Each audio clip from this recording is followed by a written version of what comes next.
ছাত্ৰ ছাত্ৰীসকল, আজি মই আলোচনা কৰিম অসম জাতীয় বিদ্যালয়ৰ ক্লাছ 6ৰ সমাজ বিজ্ঞান বিষয়টোৰ অধ্যায় নম্বৰ 14 ভূগোল অধ্যয়নৰ আহিলা।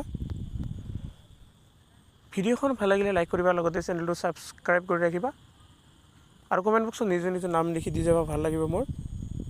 তো প্ৰথম প্ৰশ্ন তোমালোকক দি আছে 1 নম্বৰ উত্তৰ লিখা। ক নম্বৰ হৈছে ভূগোল অধ্যয়নৰ বাবে প্ৰয়োজনীয় চাৰিবিধ আহিলাৰ নাম। এটা বঢ়িয়া, মানে তোমালোকে ভূগোল নিশ্চয় জানা। আমাৰ গোটেই পৃথিৱীখনৰ অথবা বিশ্বব্ৰহ্মাণ্ডৰ বিষয়ে আলোচনা কৰাটো হৈছে কি ভূগোল। আৰু এই ভূগোল অধ্যয়ন যে আমি আলোচনা কৰিম তাৰ 4টা আহিলাৰ দৰকাৰ। সেই কি আহিলা আছে? তো ভূগোল অধ্যয়নৰ বাবে প্ৰয়োজনীয় 4বিধ আহিলাৰ এটা হ'ল গোলক লাগিব, গেৰেণ্টি, স্কেল বা মাপনীয় লাগিব, মানচিত্ৰ, ভূচিত্ৰাৱলী, ছবি আৰ্হি বা মডেল। নেক্সট, খ নম্বৰ ভূচিত্ৰাৱলী বুলিলে কি বুজা?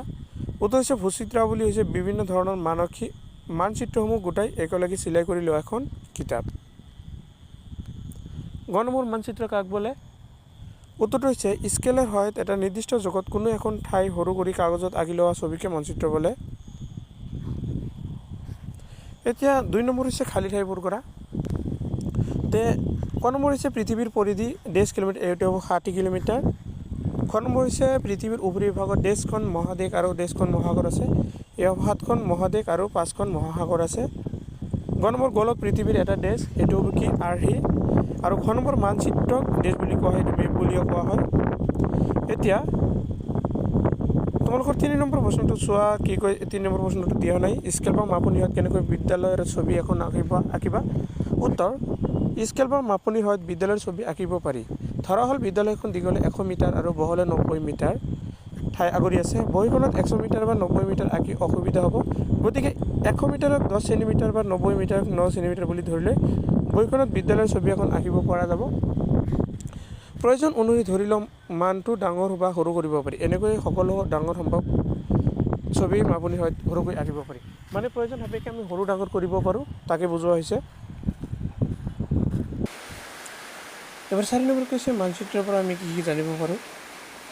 উত্তৰটো চোৱা, মানচিত্ৰৰ পৰা আমি দুখন ঠাইৰ দূৰত্ব, পৃথিৱীৰ উপৰিভাগত থকা বিভিন্ন ভূ অৱয়ব যেনে পৰ্বত, পাহাৰ, মৰুভূমি, নদ নদী আদিৰ উপৰি মহাদেশ, দেশ, ৰাজ্য, জিলা, মহকুমা আদিৰ বিষয়ে জানিব পাৰোঁ। ইয়াৰ উপৰি মহাসাগৰ, সাগৰ, নদ নদী আদিৰ মানচিত্ৰত স্পষ্টভাৱে দেখুওৱা থাকে। মানচিত্ৰত বেলেগ বেলেগ বস্তুবোৰ বেলেগ বেলেগ সাংকেতিক চিহ্ন ব্যৱহাৰ কৰি থাকে, সেয়েহে আমি বস্তুবোৰ ভালকৈ বুজি পাওঁ।